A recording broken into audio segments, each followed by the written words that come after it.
He's on a track. I like how you said that. Now, I ask if any of these next few guys are on a track. Ethan Horvath. Is Ethan Horvath on a track to be a featured player in the U.S. men's national team? You know who Ethan Horvath is? Ethan Horvath is Brad Guzan.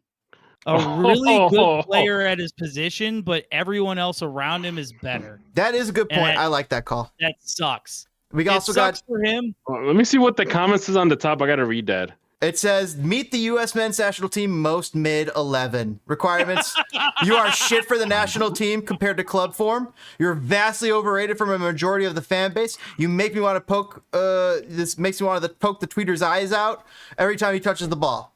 And that is Lund, Carter-Vickers, Richard, Scally, Cardoso, Wright, Aronson, Tillman, Weah, and Sargent. Let's back that up. We talked about the keeper. Let's go down this. Let's go down the rest of this.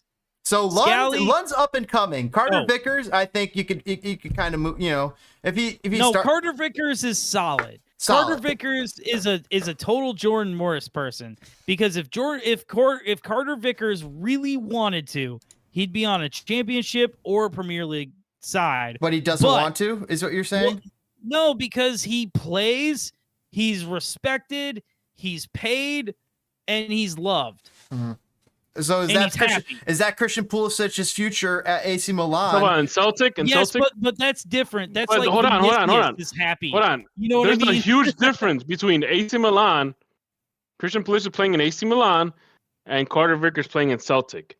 One league is not like the other. All right. Both get Champions League football. One league has maybe one or two strikes.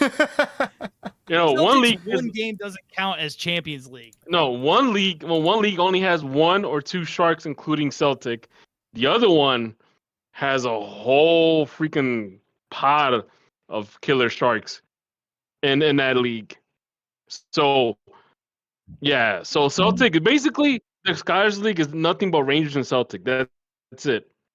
Serie A, man, you got a whole slew. Any of those teams can go up to the top. I'm seeing a lot of similarities in these players, and the fact that most of them, maybe outside of Aronson, I would say, but they don't create for themselves. Like Sargent, especially. Like Sargent is the type of striker. Whoa! I have so many problems with this list. We got to go guy by guy here. Geez. I am sorry. Okay. Oh, geez, I opened up a can of worms. I wasn't planning to spend this much time, boys. Let's go. Let's talk about your guy, Scally. Let me put it this way. Okay, hold on. All right, so go rip through him. Let me condense. Chris Richards is about to be the best center back of this generation, and if he hits his potential, the best one ever, other than Eddie Pope. Wow. Now he may not hit his potential. I love Eddie Pope. He may not hit his potential. Scally, good backup. Dest and Robinson are some of our top, are our top 5 players. Absolutely. 2 of our top 5. Yes. So, like, it doesn't matter what Lund's you even got DPG nodding about Dest. Doesn't matter what Reggie Cannon's doing. Who gives a shit? Cardoso overrated. Crazy guy. You need a crazy guy in the back line. Aronson sucks because he's the coach's favorite because he works so hard, but he just isn't quite there enough. Haji Wright is about to be our striker. Timothy Weah, you know me. I've been a Timothy Weah truther from day one. I am in love with this kid. I think this kid is like, this kid comes to the U.S. and plays like Maradona and goes to the club team and plays like Michael Owen. And then Josh Sargent is 3rd on my striker depth chart, and his hype is overblown. And I don't want to bring this up, but I'm going to say it right now. There's a racial element to his, like, the champions of his, like, starting spot. Now he has fans that's not a part of, and yada yada, but I really do feel like Josh Sargent gets the MAGA crowd, despite not necessarily. I don't think so at all. I would disagree. Let's call it for what it is. Let's call it for what it is. Let's call it for what it is. Hold on. Blaze him. I'm just gonna say this, and this is, again, I don't care how the guy looks, or how he votes, or how he votes. But if the guy doesn't perform, why would I keep him on the lineup? Like, we know that there are much better strikers than Josh Sargent. I always thought there was always a hype behind him.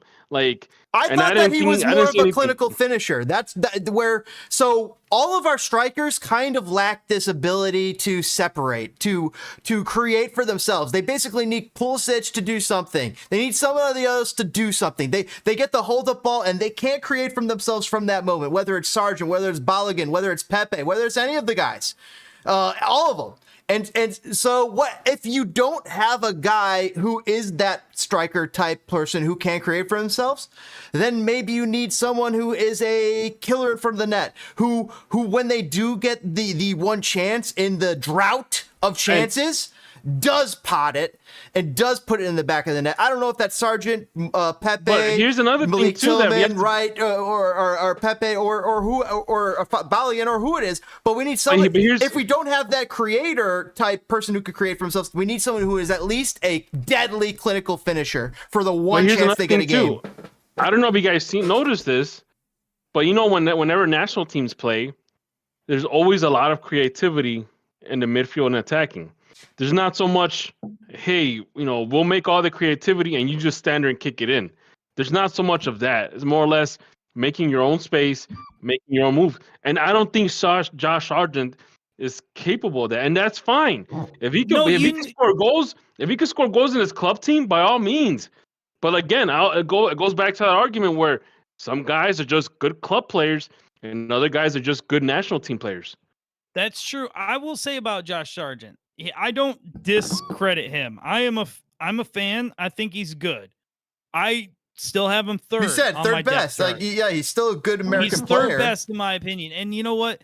He has a possibility of blowing up at Norwich and jumping everybody, but he hasn't shown I think it. the possibility is growing less and less and less likely over time. I did hear it was like somebody backed up the Brinks truck for him for MLS, and it was close. I mean, you know what? If you give me this list of guys, and if you were to tell me which is the one guy that's most likely to go to MLS, probably Josh Sargent. Guys, who would you rather have, Hugo Kuipers or Josh Sargent? Ooh. Easy call for me. Hold on. Easy Absolutely Hugo. depends on who your wingers and midfielders are. I like how Hugo Kuipers hustles, man. Yeah. I don't agree. see. I'm a Hugo Kuipers side. I'm a Kuipers fan. I'd rather Okay. have Kuipers I don't than see Josh Sargent going that. Yeah. A last thing I'll say of this list. Let us know in the comments these below. players Who would you in rather front of have? James, I love it. All right. In all seriousness, this list, there are 3 players that I feel are above MLS level. Like, it would be a travesty if they came to MLS. That was Weah, Aronson, and Wright. Dude, I don't want Lund here either. Get Lund out of here. That guy's showing flashes. Richards. Oh, Richards for sure. No, Horvath I only could bring. 4 Scally I could bring. Carter Vickers I could bring. Cardosa, I don't care. Come on back. And Sargent. That's how I feel. God, this is the most mid U.S. lineup in history. you got Tillman. You got Tillman. I mean, Well, we'll move past the midfielder.